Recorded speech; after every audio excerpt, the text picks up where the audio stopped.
Państwu, witamy serdecznie na stoisku FCA Poland.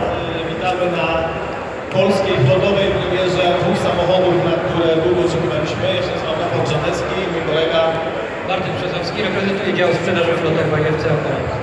Szanowni Państwo, dokładnie rok temu w tym miejscu prezentowaliśmy samochód, który stoi za nami, czyli Tipo w wersji czterodrzwiowej. Nie wiem, czy to dzięki temu, ale myślę, że tak. Stwierdziliśmy, że powtórzymy ten ruch i zaprezentujemy Tipo w wersji kombi oraz Tipo w wersji hatchback również tutaj. Dlaczego? Tipo sedan osiągnął na polskim rynku naprawdę ogromny sukces. Mimo sprzedaży od marca tego roku nam udało się już dostarczyć prawie 3000 samochodów do klientów, osiągając w segmencie aut kompaktowych, sedanów trzecie miejsce i mamy cały czas dość spory portfel zamówień na wersję sedan.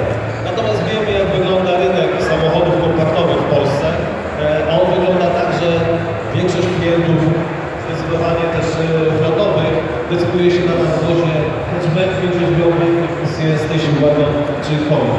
Także dla nas bardzo ważną strategię flotową dla marki Fiat na przyszły rok. Premiera pełna, ponieważ samochody prezentujemy.